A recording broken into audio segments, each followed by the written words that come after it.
Hare Krishna, Hare Krishna, Krishna Krishna, Hare Hare, Hare Rama, Hare Rama, Rama Rama, Hare Hare. Hare Krishna, Hare Krishna, Krishna Krishna, Hare Hare, Hare Rama, Hare Rama,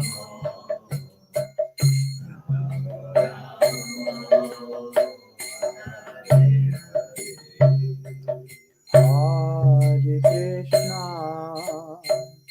Hare Krishna, Krishna Krishna, Hare Hare, Hare Rama, Hare Rama, Rama Rama,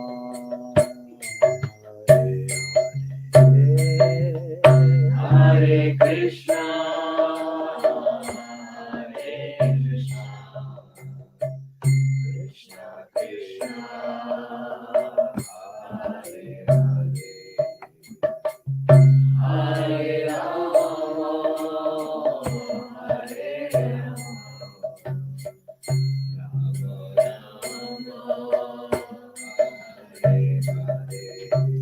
Hare Krishna, Hare Krishna, Krishna Krishna, Hare Hare, Hare Rama, Hare Rama, Rama Rama, Hare Hare, Hare Krishna, Hare Krishna, Krishna Krishna, Hare Hare, Hare Rama, Hare Rama,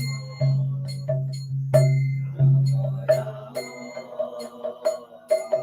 Hare Hare, Hare Krishna, Hare Krishna, Krishna Krishna, Hare Hare, Hare Rama, Hare Rama, Rama Rama, Hare Hare, Hare Krishna, Hare Krishna, Krishna Krishna, Hare Hare, Hare Rama,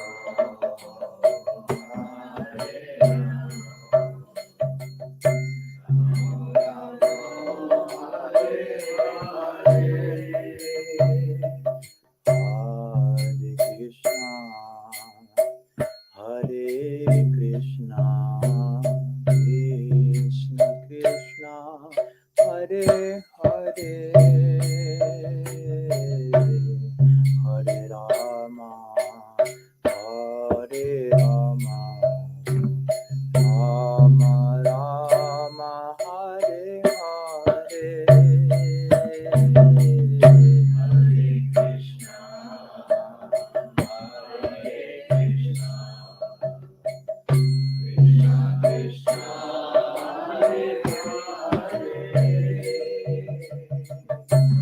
Hare Rama,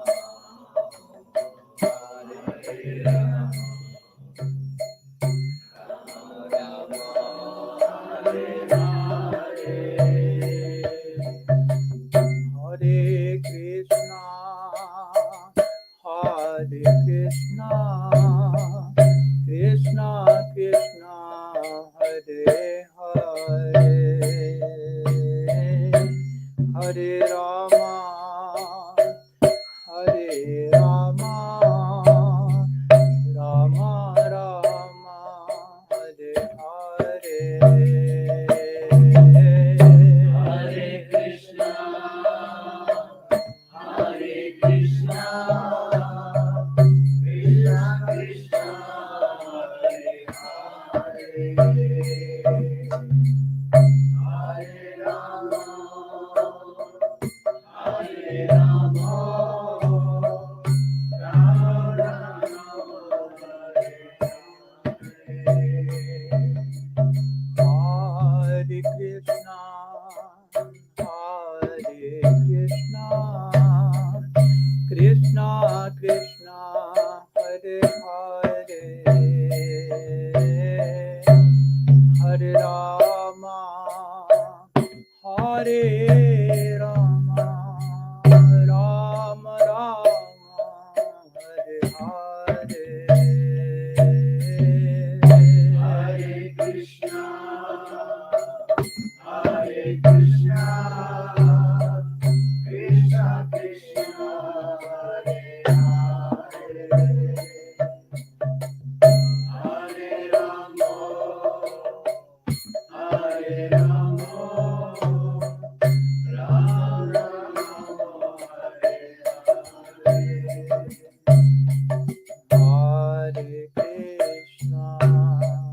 Hare Krishna, Krishna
Krishna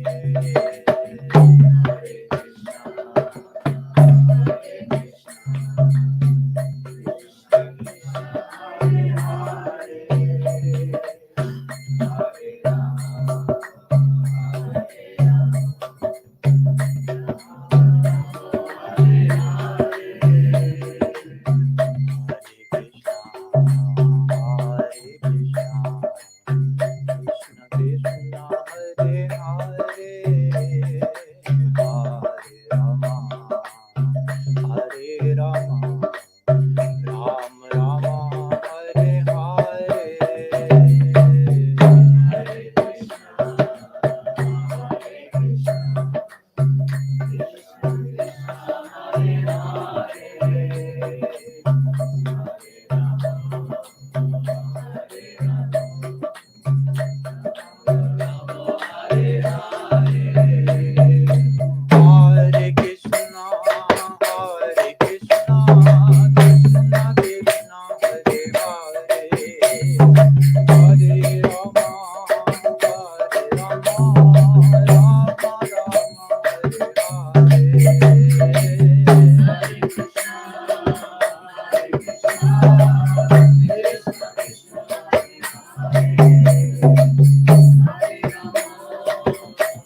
Om Jnana-timirandasya Jnanam Jana-shalakaya Chaksharam-militam Yena Tasmai Shri Gurave Namaha Namashreshtam Manumapi Satchiputram Atraswarupam Rupam Tasya Grajmuro Purim Maturim Gosavatim Radha Kundam Girivaram Maho Radhika Madhavasam Prapto Yasha Pratita Gripaya Shri Gurum Tamnatasmi Vancha Kalpataru Vischa Kripa Sindhu Yevacha Titanam Pavanebhyo Vaishnavebhyo Namo Namaha Nikhila Shruti Male Ratnamaladiti Nirajita Padapankajanta Haji Mukta Gulairupasyamanam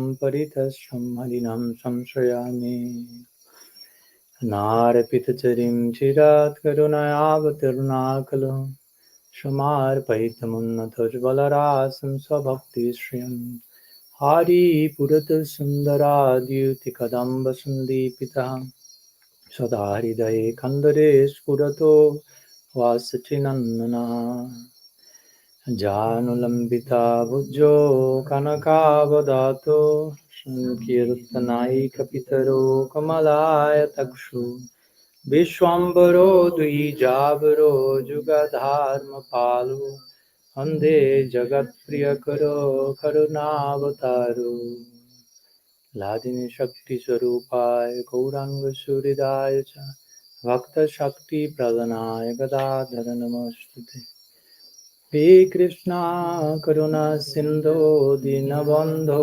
Jagatpate Gopesha Gopika Kanta Radha Kanta Namastute Radhi Vrindavanadi Shri Karunamrita Vahini Kripaya Nijapadav Dasyanmayam Pradiyatam Bhaktya Vihinaya Aparadhalakshay Kshipta Shakamaditarangamadhi Kripam Maitvam Sharanam Prapanam Vrinde Maste Charanarvindam Vrinde Maste Charanarvindam Srila Gurudev ki jai, Sriman Mahaprabhu ki jai, Sri Harinam Sankirtan ki jai, Sri Sri Gaur Nityananda ki jai, Sri Sri Gaur Gadadhar ji ki jai, Sri Sri Dauji Gopal ki jai, Sri Sri Radha Madhav ki jai, Sri Baladev Purnim ki jai, Sri Rakshabandhan ki jai, Gaur Bhakta Vrinda ki jai, Gaur Gaur Pramanam, Hari Hari Bol. So, good evening, pranam to all of you, welcome, and to those connected as well online. So, may you be having a very blessed celebration of Sri Baladev Purnim, Balaram Jayanti, sometimes called as well, which basically is the appearance day, as quote unquote, sometimes as we celebrate also the appearance day of Krishna, we call it the birth of the unborn or something like this. No? So as we have the sun being born every day, but never being born at the same time, the same way, for the sake of Leela, for the sake of different accomplishments and fulfillments in the ongoing nature of loving life. Bhagavan, the Absolute, takes different forms, and in those different forms, he even appears on earth, which is a very unique notion that especially Indian Eastern traditions, Gaudiya Vaishnavism in particular, also deal with this notion of avatar or of the divine appearing here in the apparently non-divine land, if you will, with some specific purpose in mind, which somehow can only be fulfilled in one way by appearing here. Interesting.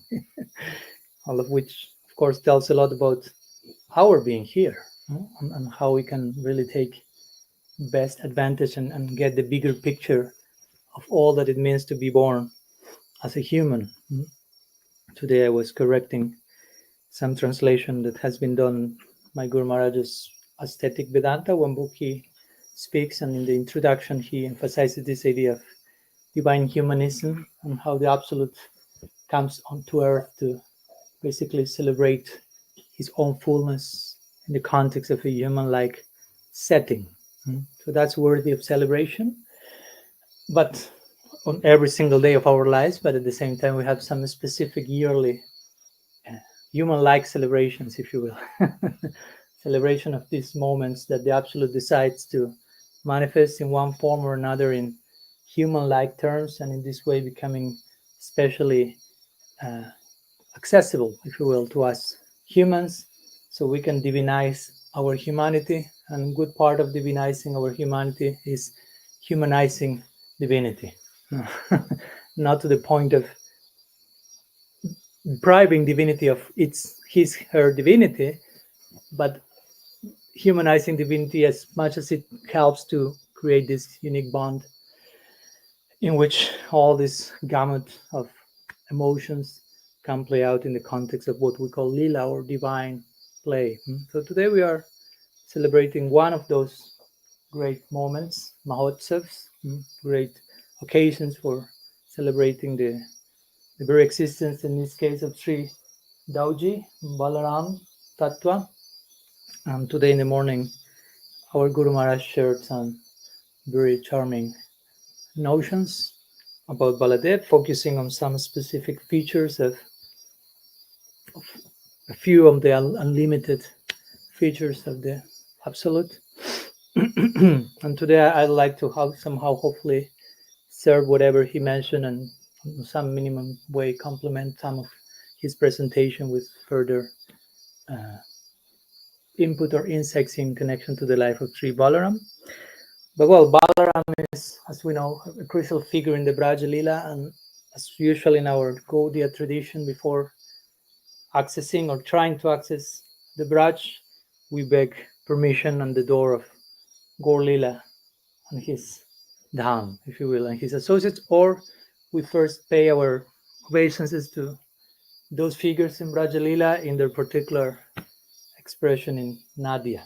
So today, of course, the turn for that corresponds to Sri Nityananda Prabhu, who is none other than Baladeva, appearing in this unique extension, generous Udar extension called Audarya Lila as well. And by whose grace we can say something today. And by the grace of someone like Nitai Chand, we can be in a place like this, sitting here, opening our mouths, ears, hearts, and having the opportunity to glimpse about this unique transcendental reality. So by the grace of Baladev Prabhu, in his Nadia feature, if you will, Nitai Chand, by the grace of Nityananda Prabhu, we can enter basically Braj, as Narottam Das Thakur sings over and over again. Only by Nitai Chand, Nitai Karuna Have Braja Radha Krishna Pave, and so on. By the grace of Nitai, you can attain service of Sri Radha and Krishna. By the grace of Nitai, you can enter into the Braj. So by the grace of Nitai Chand, by the grace of Baladev, in this particular form, we can say something about Balaram in Braj, who is none different. Brajendra Nandan say, Sachi Sutta Hailahi, Balaram Haila Nitai, sings Thakur Narottam. As Brajendra Nandan, Krishna is none different from Sachi Sutta, the son of Nanda Maharaj, none different from the son of Sachi. Balaram Haila Nitai. The same applies to Balaram in relation to Sri Nityananda Prabhu. So, Sri Nityananda Prabhu ki jai. We won't extend into the details of Nityananda Tattva, because that's another portal altogether, worthy of exploring and being tempted by. But I just wanted to make this point on importance of, for at least for some minutes, begging for the grace of Nityananda Prabhu, and how to say, not underestimating the significance of that 1-2 minute begging, if you will. Then that may be enough to change the whole course and trajectory of our existence. So after doing so, and before turning to Sri Balaram, also as you may know, there is a second celebration today, being interestingly connected to Baladeva Purnima, and that's called Raksha Bandhan. I don't know if you have heard about that, and if not, well, you will a little bit do now.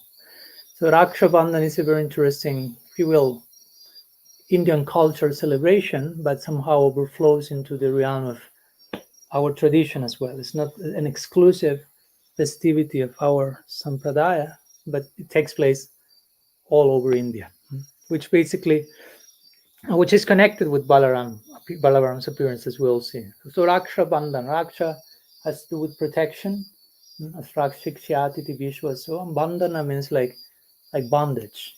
That's quite common, similar to the English word bandhana, bondage.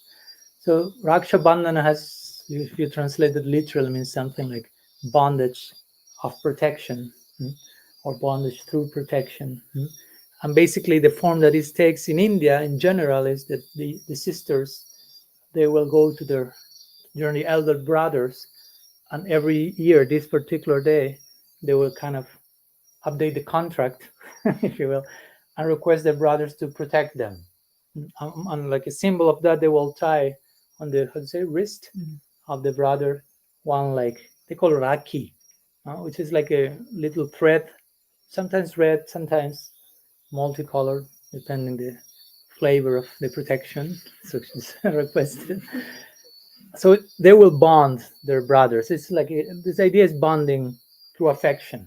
There's some commitment on the two sides of the relationship, and naturally that's symbolized by this bonding, which is of course very usual in Braj, bonding everywhere. Damodar Leelas everywhere, as we were saying. Krishna is tied by Yashoda. There is a Damodar Leela when Radha is tied to Krishna.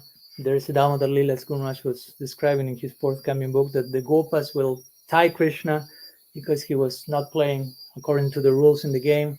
So you have Damodar Leela in every single direction. So tying, because the affection there is overflowing. So Krishna loves to be tied, basically. That's his favorite quality in himself, basically. If you are about to do an interview with Krishna, you ask him, what's your favorite thing about you?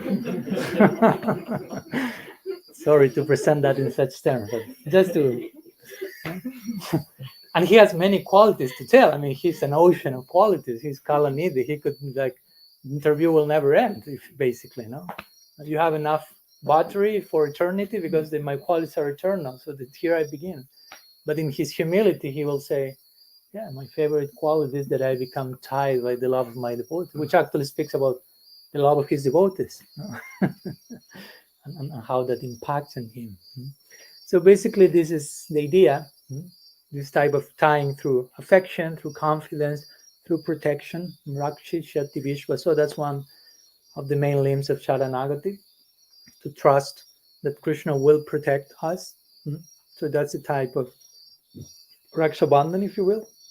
Sometimes also this celebration is connected with Bali Maharaj, Baman Dev. Interestingly, I won't retell the whole story, but as you know, Bali Maharaj was quote unquote cheated by Baman Dev. He offered himself with these 3 steps that he requested, Baman Dev requested, and as we know, this small dwarf, Baman means dwarf, but eventually became another name for Baman Dev is Urukram or Tribrikram, who made 3 wondrous steps. So from dwarf to giant, basically. So Bali Maharaj in between was like, okay, what to do now? God is cheating you, what to do now? Atmani Vedana. He put his head on the ground and said, even if God is cheating me, okay, that's part of his blessing. That deserves my head to be put there. So eventually, it is said that Bamandev was so pleased with Bali Maharaj that he asked Bali, what do you want from me? And Bali Maharaj said, I want you to be my gatekeeper in Sutala Loka. So it seems that Bamandev cheated Bali Maharaj, but actually Bali Maharaj cheated Bamandev at the end. I want you to be there forever, eternally gatekeeper. Yeah, okay. And he put a Raki on Bamandev, again, like requesting, you protect my door. You are my protector. So he put this little thread on him. So in one way, Bali Maharaj expressed Atmanivedana. He surrendered his own sense of self to Vamandev, and Vamandev reciprocated through Rakshi Chatiti Vishwa, so giving protection to those who trust in him, basically. So again, very, very interesting dynamics there. No? Again, generally Bali is the one known as the cheated one, but if you observe in detail, it was actually the opposite. By the force, the strength of his bhakti, Bali Maharaj made Bhagavan to take the vow of remaining as his eternal doorkeeper in Sutala Loka, not in Vaikuntha. But I mean, if someone like Bali Maharaj and someone like Vamandev are there permanently, how much of the Sutala you have there, basically? No? So one more Vrindavan. Vrindavan is in state of consciousness, and so is Sutala as well, or anywhere else. So in this way, we Gaudiyas, again, this is something very typical, found out throughout India, but also in Gaudiya Vaishnavism, this takes a particular shape. A day like today, and generally a day like today, Gaudiya Vaishnava may approach one's guru or one's seniors, some Vaishnavi from whom one will like to receive shelter and protection in the form of guidance and affection, and they will go with this thread in hand and please put your, symbolizing, of course, the commitment. No, it's not just a mere formality. It's not about we have a party today, let's get some colorful thread and everyone will be decorated today. But this the external color speaks about some internal coloring in the heart, in the form of commitment, in the form of responsibility in relationships, like checks and balances in the context of sadhu sangha, if you will. So that's part of, that's a very nice sweet part of loving, like dadati prati grinati, as Rupa Goswami will say, like forms of priti lakshana, forms of interaction of affection between devotees, expressing shelter, giving shelter, receiving shelter, whether if both sides are in the proper place, both sides are charming. It's not that the only glorious one is the one receiving all the threats or something like that. It's from both sides, and the charm, the glory is there. And also, interestingly, this Raki, or this, like, how do you call? Bracelet, okay. It's also sometimes called Ananta. And this is in connection to Baladeva in his feature as Ananta Shesh, who is like a serpent. Sometimes some people wear these bracelets like serpent-like, so somehow all these things are connected. And in this way we start to tie these two, like Raksha Bandhan and Baladeva Purnima and Balaram. So in which way, again, Sri Balaram, of course, represents the principle of protection in many ways, not only for us, but even for Krishna himself. So he represents that principle so much that even God himself is under his protection, although he's God himself as well. As we know, we will start to make the things more and more complicated as the class unfolds. But one of the names of Krishna is Ramanuja. So Rama Anuja means he whose birth follows that of Ram. Rama Anu Ja. So Ja has to do with Janma, birth. Anu means who follows, and Ram means, as Guru Maharaj say today, Ram. Not Parasu Ram, Dasarati Ram, Radha Raman, but Ram. So Ramanuja is a name of Krishna, which interestingly indicates that he has an elder brother, which of course is a very unique Gaudiya contribution. God has a brother, with all that it implies, and not only a brother, but all of the possible relationships we can imagine. Because as we sometimes think, one may say, how can God have has a brother? That sounds like you are limiting him and making him something similar to what I can have here. But the Gaudiya logic will be, how can God not have a brother? By not allowing him to experience that relationship, you are limiting him. So he must have those types of relationships, but in such a way that they are not limiting as we may know them here. So that's the Gaudiya input to all of these questions, like Why God has a form, you are limiting him to a form. Why God has a name, you are limiting him to a name. But actually, in the name of protecting the unlimitedness of God and saying he cannot have a form, he cannot have a name because you are limiting him, actually you are projecting one limit after another, because you're saying he cannot have a form, he cannot have a name, he cannot have this. Because he's unlimited, he cannot do all the things. For us, the logic is because he's unlimited, he can do whatever he likes and remain as unlimited. He can do what he likes, whenever he likes, however he likes, and everyone likes him. Don't try the same you in your house. Do whatever I like, whenever I like, and expect my wife to still like me. Divorce papers are already on progress. But Krishna is not undergoing divorce or things like that. No? Everyone is charmed with him.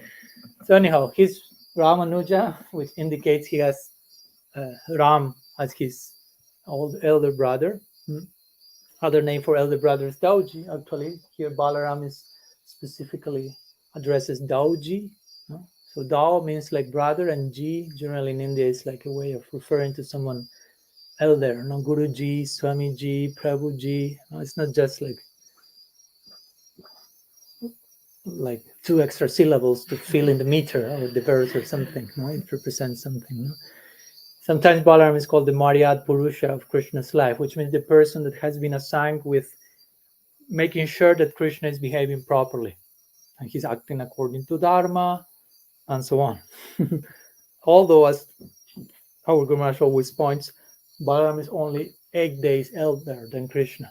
So how much an older brother you can be by being born of almost 1 week before, it's like, okay, but somehow the Abhiman, the sense of identity, has been put there. No? So, so these two celebrations, Baladeva Purnima and Raksha Bandhan, also are connected to the figure of Baladev, since Baladev represents Akhanda Guru Tattva, which means the uncontainable principle of Sri Guru. Balaram is like the personification of that, sometimes called Samashti Guru Tattva. The conglomerate of all that Guru Tattva represents is Balaram. And that then expresses in individual figures, like one guru, another guru. But the original guru, if you want to put it like that, Baladev represents this. And of course, guru has to do with also the notion of protection through knowledge, through example, through mercy, through different forms of shelter. And this has to do with the bond of affection, again, going back to Raksha Bandhan. A disciple with Sri Guru may not sometimes always have the chance of tying the bracelet, but the contract between the two is in those terms. Of bond of affection, confidence, trust between Guru and disciple. And Rupa Goswami says, Vishrambena Guru Seva. So the relationship with Guru is to evolve into something akin to confidence, trust, a form of friendship, mature, respectful, deep friendship. So somehow we see how Raksha Bandhan and Baladeva are connected on the principle of protection, Guru Tattva, and so on. But that was some introduction connection to Raksha Bandhan. Today I wanted mostly to concentrate on one verse about Sri Balaram, if you allow me to share with you, or if you don't, no problem. Some boldness may be required. So this is a verse from, there is a pranam mantra to Balaram, offered by Sri Raghunath Das Goswami in his Braja Vilas Stava. So Braja Vilas Stava is verse number 12. It's a very nice work. My Guru Maharaj likes it a lot. It's a very nice work, also recommended if one is going to Parikrama, Vrindavan, or anywhere. But it's a book in which Das Goswami is offering pranam to every single, basically, member of the Leela and inhabitant of the Dham, one by one. One verse for Purnamasi, one verse for Sridham, one verse from Sri Radha, of course, Krishna, Balaram, the trees, the cows, the river, the clouds, like not missing any single species in the Dham. No? So it's a long list of more than 100 verses in which he's offering himself onto the feet of these different entities. So today we'll share the corresponding verse that he composes, our Prayojan Tattvacharya, in homage to Sri Baladev, and then try to unpack some of the implications following the way of our Guru Maharaj's morning katha. So the verse says, Udyakshu Ramsu Koti Dyuti Nikara Tirashkarakari Uchbala Sri Durbar Udhama Dhama Prakara Ripukatam Mada Vidhamsi Dagdha Sneha Dapyan Nimesham Nijam Anujanito Ranya Bhumo Shravitam Tat Bir Yaknyo Pionakshanam Upanayatistomi Tat Dinukarim. Can repeat? Not yet? Okay. Jai Baladev. So translation of the verse says like this. I praise Sri Baladev, the enemy of Dhenukasura, whose body shines brightly white like millions of rising moons, who easily destroys even a whiff of the false ego of his invincible turbulent enemies, who out of great affection does not leave his naughty little brother Krishna out of his sight for even a moment when they go out into the woods, and who treats Krishna with his affection, despite of knowing about his divine prowess. So that's the verse offered by Sri Das Goswami to Sri Balaram, and making, of course, different important points that we will try to unpack here, that help us to further glimpse at his ontology, his position, disposition, and so on.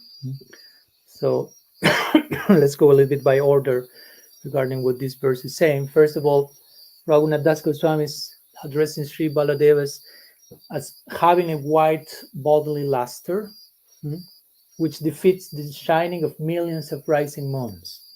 And sometimes this type of, it may sound like extremely exaggerated, forced analogy, because his face is not like a moon, his face is not like millions of moon, his face is not like millions of rising moon, but has to defeat the rising of millions of moon, and still it's not enough. But we have to say something about it. Ikshatina Shabdat. Generally, many times the poets in divine frustration, after so many attempts, will say, he can be compared only to himself.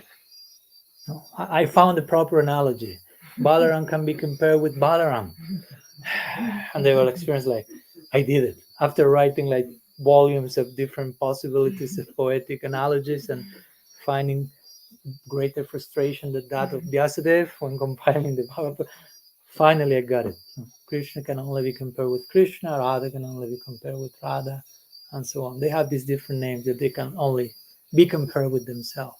They are unparalleled. Asamordham in Sanskrit. Asamordham means without higher nor equal.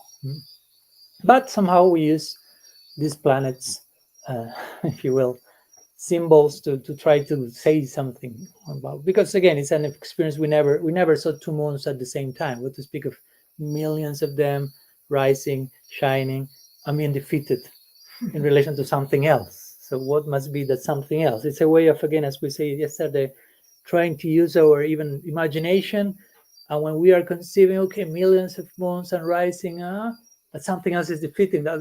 My imagination collapses. It's like, okay, so I have to surrender and pray to Balaram to reveal himself. So here, his bodily luster is described as whitish, but more specifically, that whitish color, Rupa Goswami mentions in his Radha Krishna Ganodesh Tipika.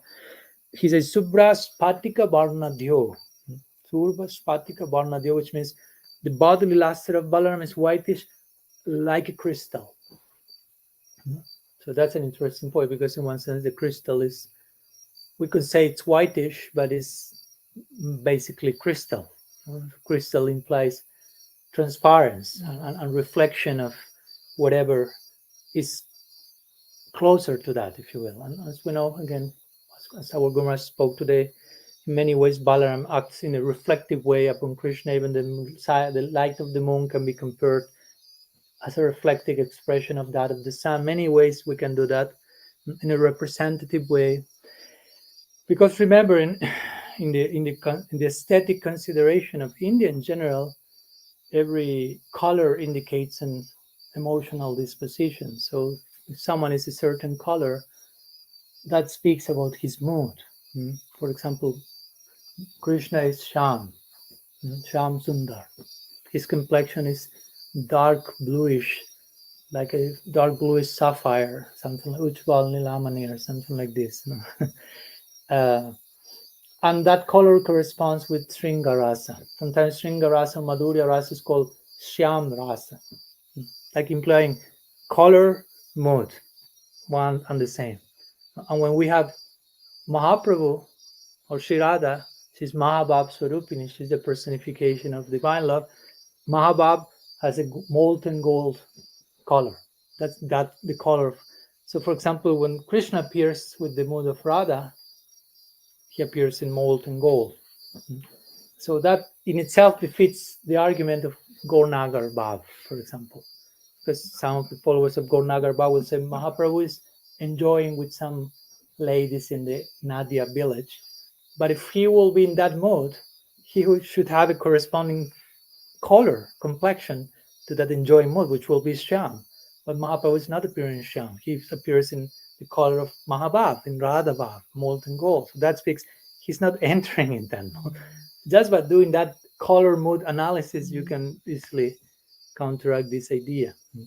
So, but my point here is Balaram is crystal-like. So that's not only his color, but that speaks about his internal emotional disposition. So regarding his crystal-like complexion, we could establish, of course, many points. Two come to mind. One in consideration to Balaram's role in the Leela as Balaram, as Krishna's elder brother, and one in consideration to his role more as a Guru Tattva emblem, you say? Emblem? Emblema? Yeah, emblem? Okay. So Lila Vichar and Tattva Vichar, if you will, from these two considerations of perspectives. So in connection, for example, to Balaram being transparent, crystal-like in the Lila, as our Guru Maharaj mentioned today in the morning, when he mentioned how Balaram, when going to Vrindavan, he was representing Krishna so well and so much, so crystal clear-like. He was so crystal clear that he became black. He was so whitish, so transparent in his representation that he assumed the hue, bodily hue of Krishna, as some deities in Vrindavan will show that. So, like if you put a crystal near a Shyam-like object, the crystal will show itself dark. So that's Baladev, not reflecting, in this case, representing in Lila the object of his love and worship, Sri Krishna. And from the Tattva Vichar, or the Tattva, the consideration in terms of metaphysical truth of Balaram as Guru, as the principle of Guru, Baladev is transparent like a crystal.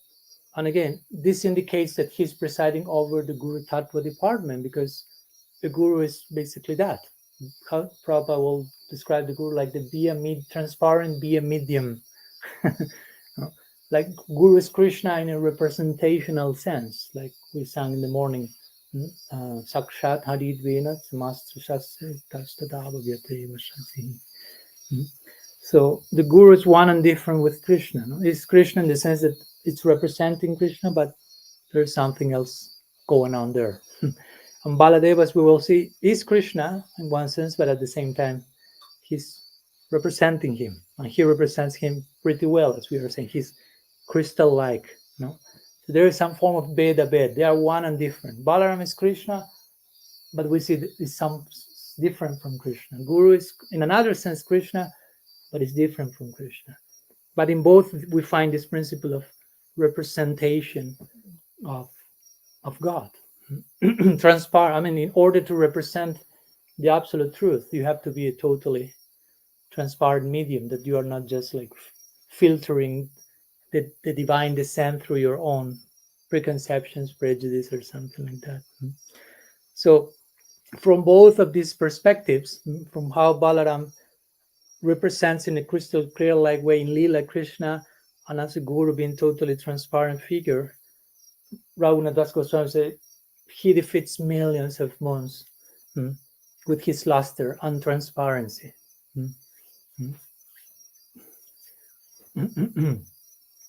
Again, Baladeva is giving relief. No, the moon gives relief. No? In night, the shady, the how to say, the moonshine, the moon rays are given like relief and nourishing, givers of nectar.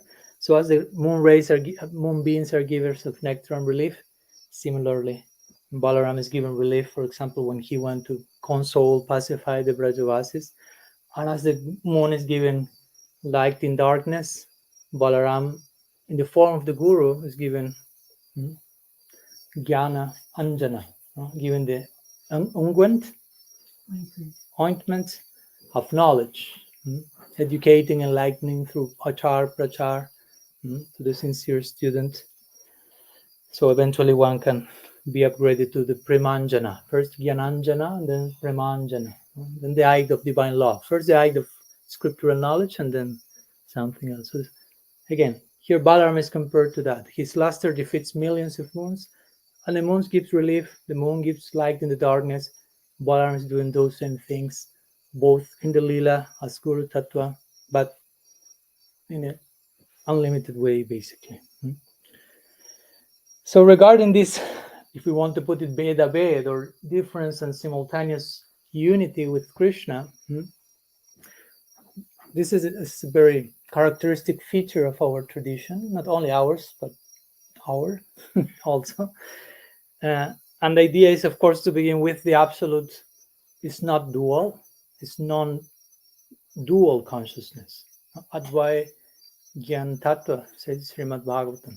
Advai Gyan Tattva means the absolute is non-dual consciousness.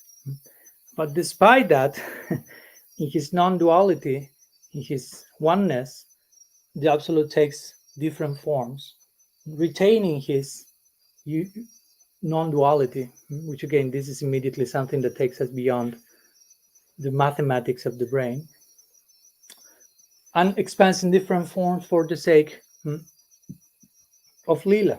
For example, we hear about Radha and Krishna, but generally we hear Radha and Krishna are one, in one sense. They're one soul in two bodies. Sometimes it's depicted as such. Radha Krishna pranay vikritilla dine shakti rasmat ekatmano api bhuvi pura deha vidam gato, to Chaitanya Charitamrita says. The original one became two in eternal time for the purpose of loving interaction. So the one became two. Guru Maharaj likes to quote the Shruti in this connection, which says, in being one, there is no enjoyment. So the Absolute thought, let me become many, and he pluralized himself, retaining his absolute unity. He can do that. So as the one, eternal one becomes two in the form of Radha and Krishna, who are sometimes known as Yugal Kishore, the youthful pair, in another sense, not exactly the same, but in a similar way, we're going to speak about the second Yugal Kishore in the form of Krishna Balaram, youthful pair in another sense.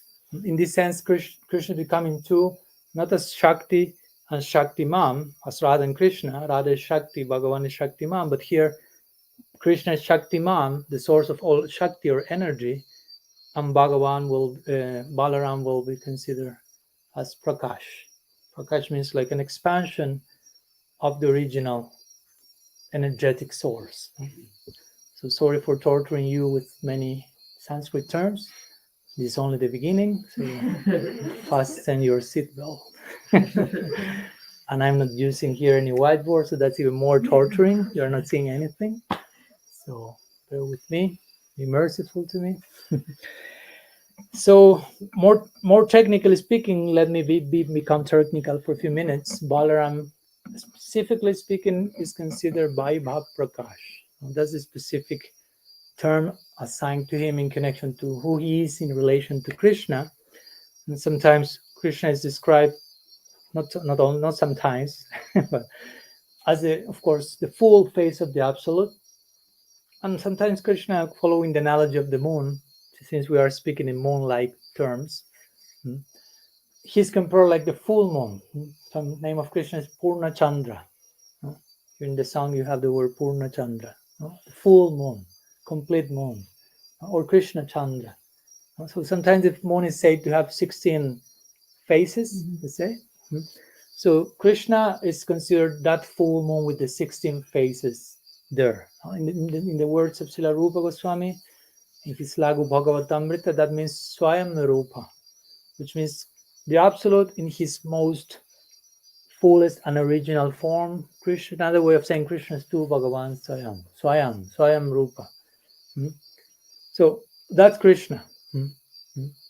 In other forms, he will show a little bit less of those 16 faces of the moon, if you will. Still, the moon is there, and it's full still, although we don't see some of the faces, but anyhow.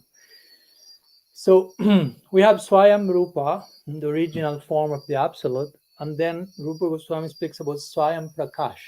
So Prakash means an expansion of Swayam Rupa, of that original form.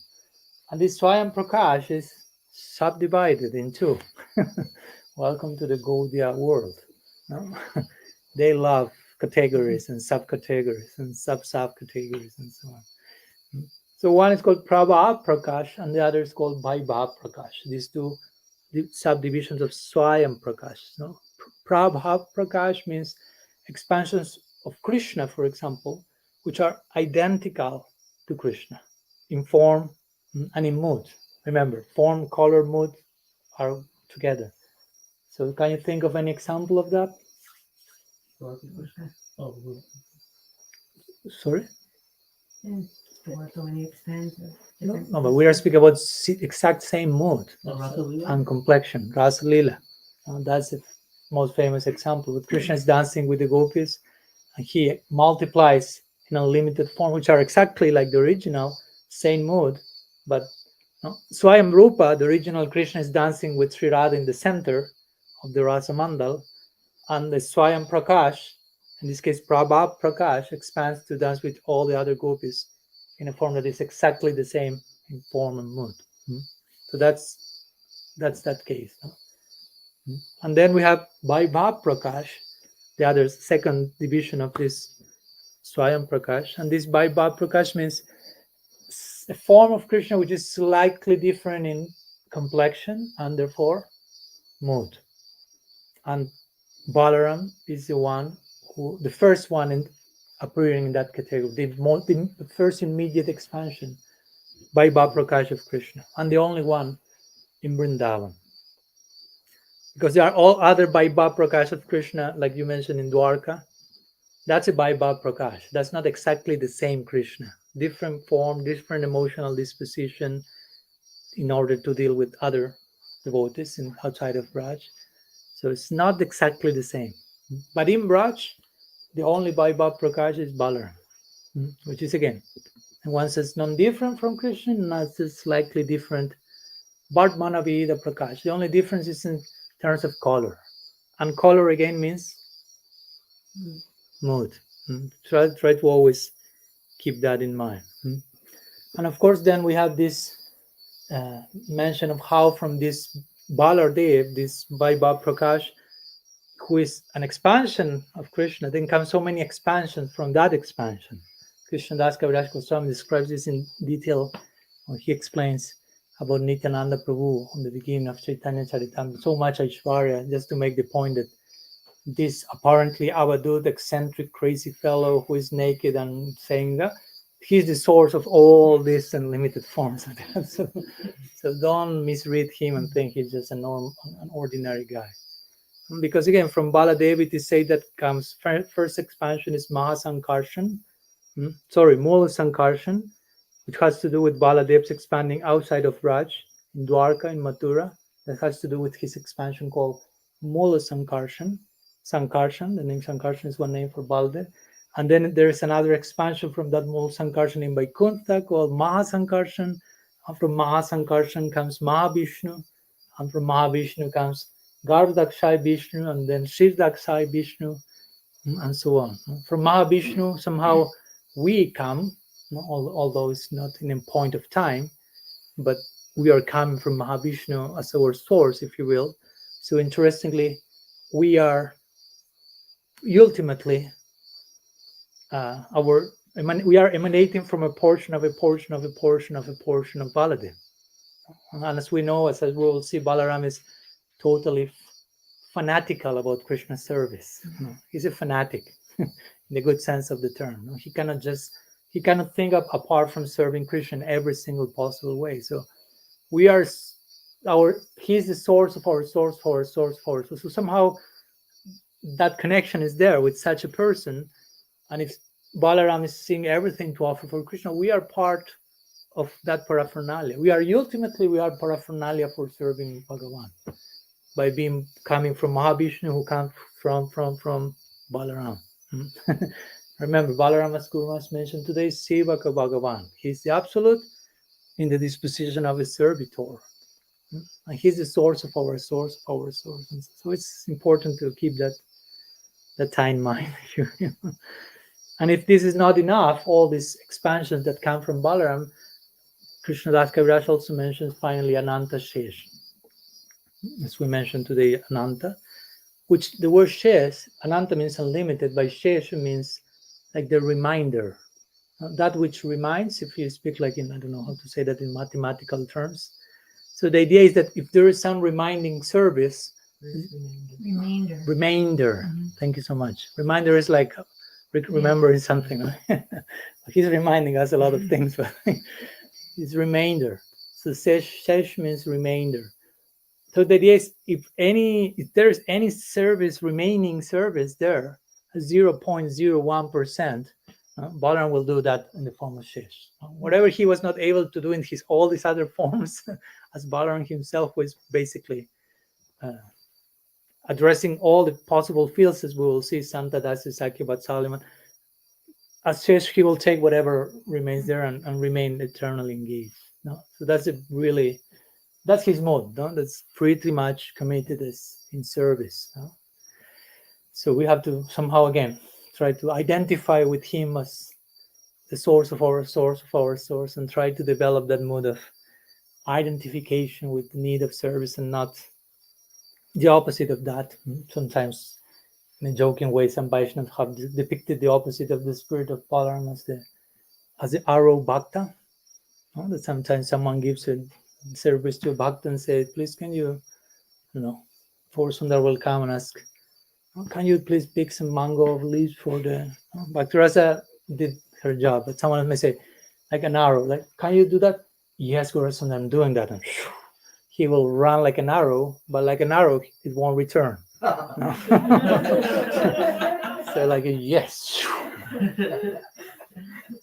gone forever. It's not a boomerang bhakta for return. So there are different descriptions of different types of bhaktas in that way. Like all of them are pathetic, one more than other. But in this case, we see how Balaram is exact opposite to that. Instead of, yes, I do it and disappear, he's basically trying to catch every possible little remaining service there. So before going to the next part of the verse, going back for a minute to this whitish, crystal clear like complexion of Balaram, and in connection to his extreme service disposition, again, Chaitanya Charitamrita, we find this quote, Bhakta Abhiman Mula Balaram. So the Abhiman, or the self-consideration of the self-awareness of oneself as a bhakta, as a devotee, the root of seeing ourselves as bhaktas comes from Balaram. That's the idea. The root of Abhiman, of how I see myself, in this case as a bhakta, has Balaram as its roots. Like implying he really sees himself as such. He cannot conceive any other possible. There's no place for anything else apart from serving Krishna in all possible ways, as we will see. Totally surrender for the pleasure of Krishna. We hear many times, Sarva Dharmam Parityaja, 3 years and decades, surrender everything for the pleasure. But sometimes we need a practical example of how to do that. So Baladeva is one of those, or Srila Gurudev as an extension of Sri Balaram. So that's Baladev. No, he's really strict, if you will.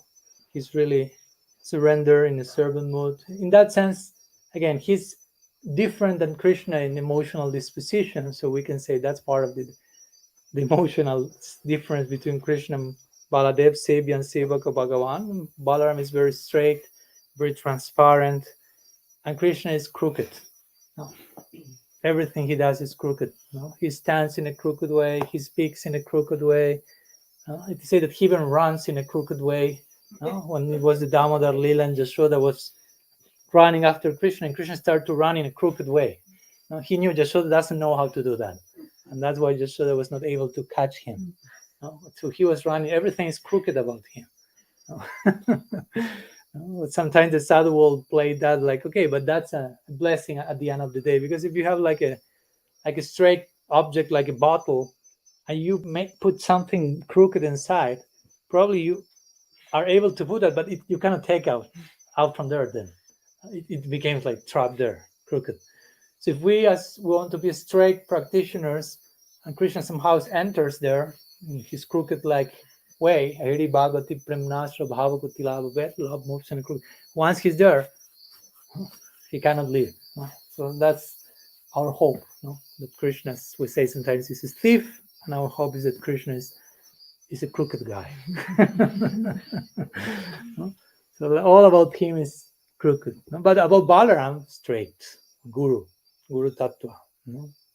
Krishna is lying, and Balaram is reporting. No. Like when Krishna ate dirt, and Balaram reported that, and Krishna said, "How could you say that? How could you betray? What's the prayer? Betray. Betrayed me in such a way." And he starts to lie. Krishna immediately, like lie in one sense. He tells Yashoda, "No, Balaram is reporting me because he's envious because I always defeat him in battle," which is not true generally.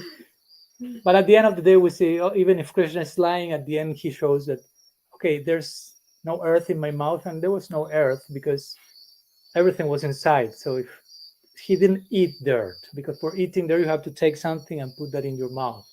But if everything is already there, you cannot say that you ate that. So technically speaking, Krishna was not lying. So at the end, he remains somehow straight all as well.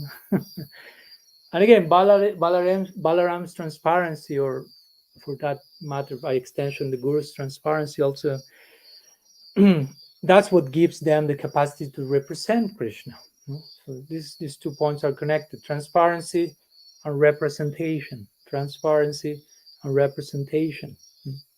So Guru is representing Krishna because of his or her transparency. The more transparent you are, the more you can reflect that divine light. And we, as students, we need also our dose of transparency, because to catch a glimpse of what's being represented, Guru is transparently representing Krishna, but unless we are transparent as students, we cannot catch a glimpse of that transparent representation, if you will. You follow my point? So it's not just, oh, he's so transparent, so representative, but we have to invest our 50% in the equation, as we say always. The Bhagavatam says, Vitatvam Somyatat Sarvam Tattvatas Tadanugrahat Brayusnik Dasya Sisyasya Gurabhukuhyam Apyuta.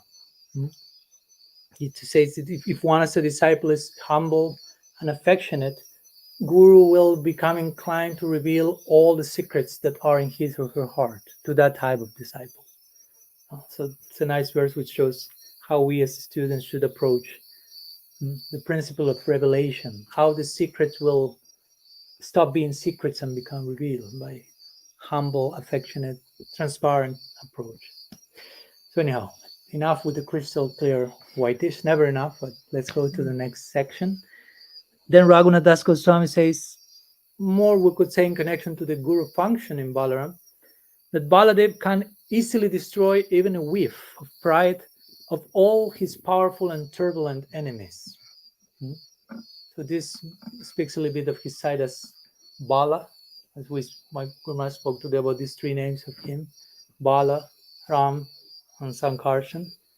So Bala refers to strength, or as Srila Prabhupada will nicely put in, Guru Maharaj mentioned that today, Balaram, he who delights in showing the strength of doing what's correct, which is another way of tying him with Guru. Balaram, Ram means to delight in, and Bala means showing strength, but which is the strength, ultimately the strength of truth, transparency, and of course the ultimate strength of divine love, depending on which perspective you want to approach this.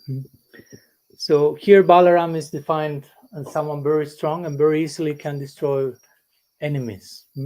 So as we know that Krishna, when he kills some asuras, it's not actually Krishna doing that, but the Vishnu portioning him, dealing with those issues, those affairs, because Krishna has his only affair is lovingly interacting with his associates, basically. So similarly, as Krishna makes that arrangement and Vishnu is dealing, the Vishnu in him is dealing with that, because with Krishna is coming, all the forms of the Absolute are inside of him. Matsya, Kurma, Varaha, Vishnu, everything. So whenever that's necessary, all these functions come, but Krishna remains absorbing his main duty as relishing rasa. So similarly, he makes this arrangement for Balaram to sometimes kill some turbulent demons from the Guru Tattva side of Balaram, if you want to put it like that. No, Balaram relatively easily killed demons, like one of the most famous are Dhenukasur, Pralambasur, through his Aishwarya side, if you will remember. No? As Krishna killed them through his Vishnu side, Baladev killed those demons through his Guru Tattva side, if you will. Because interestingly, these demons that Baladev killed are quite connected with anarthas, as Bhaktivinoda Thakur describes, which are quite connected to the work that the Guru has to perform on the disciple. No, like for example, Dhenukasur, who is the, how do you say, the ass donkey, ass demon.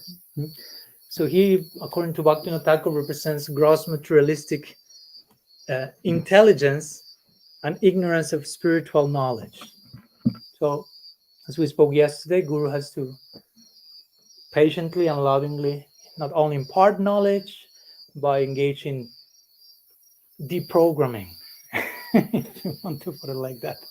Maybe the term is not that accurate. Sometimes people say, oh, you went to the Gaudiya Vaishnava, you need a deprogrammer.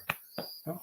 But we are being deprogrammed already. Sometimes we may need a further deprogramming, but but the point is, that's the whole work of the Guru. So we have to also get to these interpretive meanings of these sections. It's not just Balaram or Krishna killing people, and we get like, let's kill the demons and let's invoke another Sudarshan, one more head. You know? The very idea of Sudarshan is not just about cutting heads, but Sudarshan. Darshan means vision, and Su means correct or nice. So proper vision. So Sudarshan means you have a wrong vision of something, and the vision is here. So we need to replace that vision with your permission. No?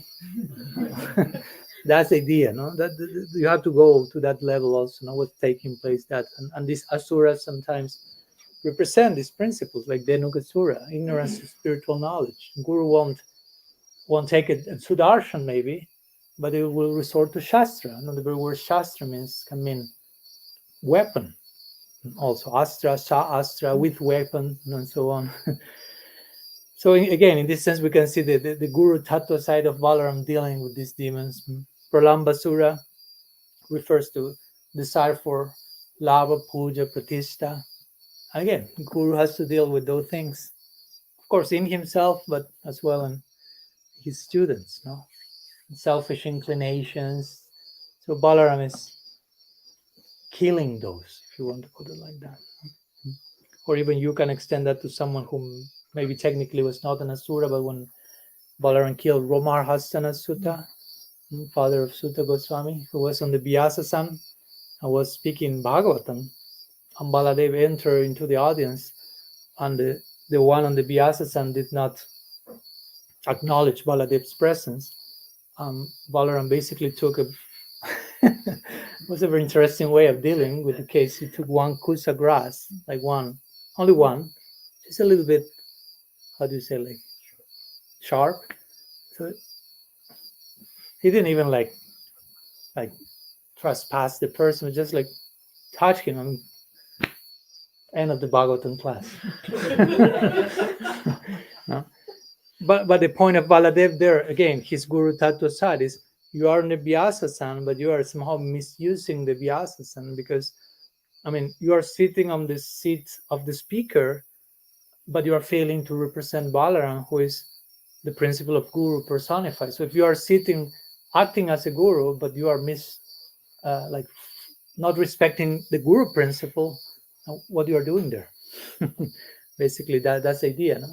The only way you can be a Guru is offering respect to every Guru and not considering yourself Guru at all, student forever. So Balaram's Guru Tattva side said, this is not correct. You shouldn't be on the Vyasas, something like that. And of course, it is said that here Balaram's power to kill enemies is described in terms of being very, very miraculous, but that has more something to do with the Nar Lila, no? Like Balaram in the Nar Lila, in the sweet, intimate, human-like pastimes, everyone will think in Braj, like, wow, no, how Balaram did that. From the Lila point of view, it seems like this is incredible, miraculous. But from a more, if you will, not so in Lila point of view, you see Balaram is the source of this, of this, of this, of this, of this. I mean, for him to kill a few demons is like, it's a joke. No? So in that sense, from the Tattva perspective, more impartial perspective, I mean, that's nothing for him. But from the Lila perspective, it's like, wow, how did he do it? No? It shows a very apparent form of ignorance, interestingly, sweet ignorance. And finally, let's go to the last section of the verse. Raghunath Das Goswami refers to Baladeva as, he who out of great affection does not leave his naughty little brother out of his sight, even for a moment, when they go out in the woods, and who treats Krishna with affection despite knowing about his divine prowess. So who treats Krishna intimately, although knowing about having an Aishwarya, knowing who Krishna is from the Aishwarya perspective. So some few words about this before concluding. So as we mentioned in the beginning, Balaram is called as Dauji, as it says here. Out of great affection, he's not losing sight of his naughty younger brother, even for a moment, only for 8 days, Dauji, but Dauji nonetheless. And he's fully identified with that like projection that Yashoda put on him, and therefore he's always watching out of Krishna as an elder, as a protection, Rakshabandhan, and Maryat Purusha, watching out that he's behaving properly. We don't want to spoil. He's already quite spoiled, this Ramanuja. So Balaram is like, we have to straighten him a little bit more. Let's see. So it's interesting because regarding Baladev being an elder brother, only 8 days old, not every Vaishnava lineage think in these terms. For example, Balab Sampradaya and other lineages, which hold one book called Garga Samhita in great esteem. And somehow in Garga Samhita it is said that Balaram was born 6 days after Krishna, but 1 year before. So he was born 359 days before Krishna. So the gap is bigger, no? He's much elder, I mean, in one sense. And they celebrate that on that day, actually. No? So their Balaram Jayanti will be in a few weeks, if you will. But the point is that if that will be the case, if Balaram will have been born almost like 1 year difference with Krishna, it is said that they will not be able to play together or to really share as equals as they did in every single wrestle on equal terms or share on equal terms, and especially as my Guru said today, the name-giving ceremony of Gargacharya was performed with the two of them in the ceremony. And generally you do that not after a year. No? So the fact that the two of them were there indicates that they were born very close to each other. And so that's our argument, if you will, to this idea of why we are why not to cancel today's celebration and do it again in a few weeks? And since we invoke the birth of Balaram a few days before Krishna, let's share some brief words in that connection, because of course we won't narrate the whole thing, but as you know, it is known that to begin with, Krishna, on certain level, he's known as the son of Devaki, as our Guru Maharaj say today. Most popularly, he will be known as the son of Devaki. He appeared, but in the Bhagavatam it's mentioned Krishna appears in the womb of Devaki, from the womb of Devaki, and he appears in a four-armed form, which we call Vasudeva Krishna. And then Vasudev, not Vasudev Krishna, Vasudev brings Vasudev Krishna to Gokul from the prison house. We know the story. But from the Goswamis, what we know is that actually Krishna was born, the original Krishna, Swayam Rup, according to the definition we mentioned before, Swayam Rup, the original, he was born from Yashoda, in the womb of Yashoda, in Vrindavan. And the Krishna born from the womb of the Bhakti in Mathura is by Bhav Prakash. Going back to our terms, Balaram is one by Bhav Prakash in Braj, but Krishna outside of Braj in Mathura is by Bhav Prakash of the Swayam Rup of the original Krishna. So Vasudev took this by Bhav Prakash Krishna to Vrindavan, and it is said that that expansion merged into the original Krishna, which was born from the womb of Yashoda. Krishna's tu Bhagavan Swayam. That's the Krishna that was born in Vrindavan. So similar way, it is said by different acharyas that the partial expansion of Balaram appeared in the womb of Devaki. And then, following Krishna's order, Yogamaya transferred that expansion to the womb of Rohini. But it is said that in the womb of Rohini, the original Balaram was there already. So similarly to this idea of Krishna's expansion and original one and one merging into the other, it is said that first the expansion of Baladeva appeared in Devaki's, not first, simultaneously in Devaki's womb, but in Rohini's womb as well. So eventually, when it seemed that it was a miscarriage, as we know, actually it was a transferring and expansion merged into the original Brajavasi Balaram, which is the original one. For us, Balaram is a Brajavasi. And he's eternally Rohini's son, or Rohini Putra, as Guru Maharaj was mentioning today, as the Bhagavatam describes him. So, as Guru Maharaj explained today, in Vrindavan, Krishna is the son of Yashoda, and Balaram is the son of Rohini. That's like the appreciation of both of them. And they are the source of all the other expansions of themselves which appear outside of Raj. You follow my point? Sure. So Krishna and Balaram in Braj are the original Krishna and Balaram. So whoever, if they appear in the womb of Devaki in Mathura, that has to be an expansion of the original ones, and so on. So we could say in Vrindavan, Balaram is the son of Rohini, but when we are in Mathura or Dwarka, as Krishna in Vrindavan is the son of Yashoda, but in Mathura and Dwarka, everyone will think of him about mostly he's the son of Devaki. That will be more the psychology corresponding to the place. Similarly, Balaram will be seen outside of Braj, in Dwarka, in Mathura, as the son of Devaki as well, like Krishna. No? And of course, we know outside of Mathura and Dwarka, Balaram will manifest in corresponding forms to serve Krishna as Lakshman, Nitai, and so on. So returning for a moment before finishing to Balaram's taking care, watching out for Krishna. As we know, as my Guru Maharaj established today, the main emotional disposition of Balaram is Sakyaras. That's clear.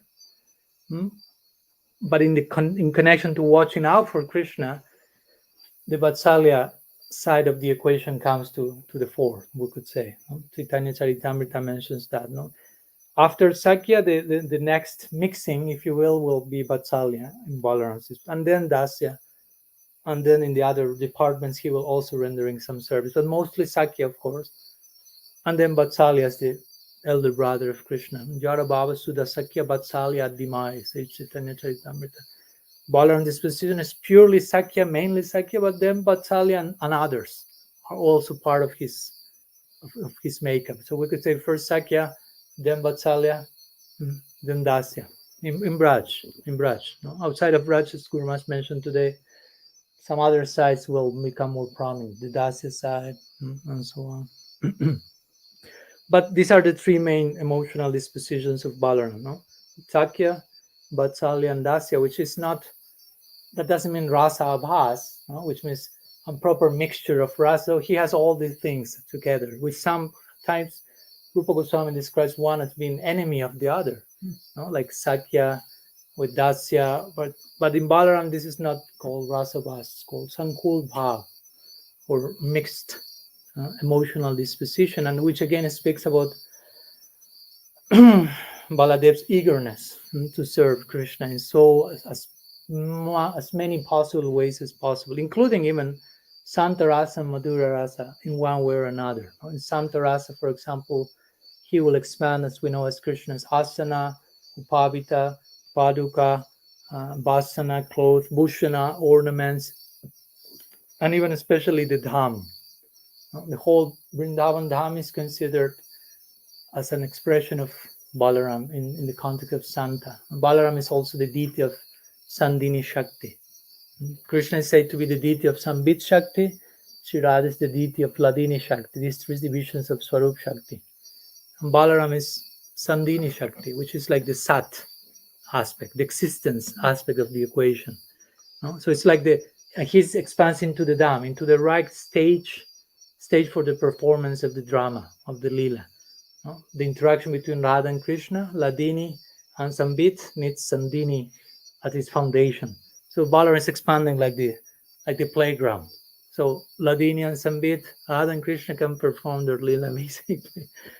So that's for us the Dham. The Dham is not a geographical place, but it's more like Tadrupa Vaibhav, like an expansion, the extended splendor of the Absolute.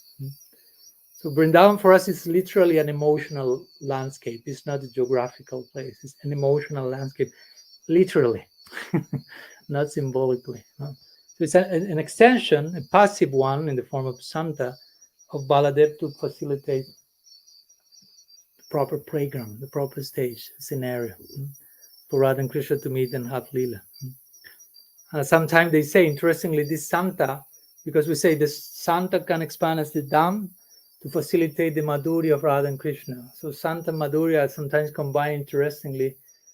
For example, Baladeva expands at the Dham in Santa, and I don't know, at a night Radha and Krishna has to meet, but they are too far from one another, and they are dining in separation from one another. So Baladev, who is in Santa as the Dham, and the Dham is described as a lotus, as Prabhupada will say, with different petals, and Radha may be in one petal and Krishna in another, in one Lila stali and another, and they are dying in separation, and it's too far from them to meet in time before dying. So Baladev, in the form of the Dham, will make, and it's night, so at night the lotus closes. So Baladev will make the lotus close, and then Radha and Krishna will be next to each other. And then in the morning, the lotus starts to open, and in the morning sometimes Radha and Krishna will be together, and probably Jatila, Kutila will start to suspect what's going on. Sri Radha is not coming out of her. So Baladeva Sandini Shakti will expand the lotus, and they are not yet close to one another, but everyone is in their place. If you, so in that way, in his Santa Rasa form, he's even facilitating the Madhurya. So that's how, in so many ways, Balaram is serving. Of course, apart from his Dasya disposition, like a servant of Hari. If you say that, for example, a servant, few words on Dasya. We have 10 minutes? We have eternity? Okay. So, if you say that in Dasya, if you are a servant, you won't know something unless the master reveals that to you. Also, Brahma Vimohan Lila, that's, for example, the case. When Krishna expands for a year as the calves, as the friends, and Balaram is 1 year in Braj without realizing all these calves and boys are expansions of Krishna. He's in his own Vimohan, not only Brahma. And at one point, Balaram starts to look something very strange, because the calves have just newborn calves, but the cows, have newborn calves, but the cows are running to their elder calves and licking them with affection and giving milk and neglecting the newborn calves. So Balaram said, what's going on? That's strange. That doesn't compute, doesn't happen. The cow will remain with the newborn calf. But they are running to these other calves, which were the expansions of Krishna. That's why the cows were running after those calves. And then he's seeing the fathers and mothers in Vrindavan and saying, oh, they are loving their kids as they love Krishna, which is strange. For us, maybe it's not weird that we love our children more than Krishna. But in Vrindavan, it's weird. You are loving someone as you love Krishna, even not even more. As Krishna, that's like, there's something strange here. So Balaram is like going to Krishna and like looking at Krishna like, and Krishna like, what's going on? Tell me. I don't know what you mean. What do you mean? Calves. Tell me, please. And eventually Krishna, the master, reveals that. And Balaram, in the Bhagavatam, it says Balaram realized, oh, this is the Maya of my master. And Balaram expressed himself in those terms, were realizing how these calves and boys were Krishna themselves.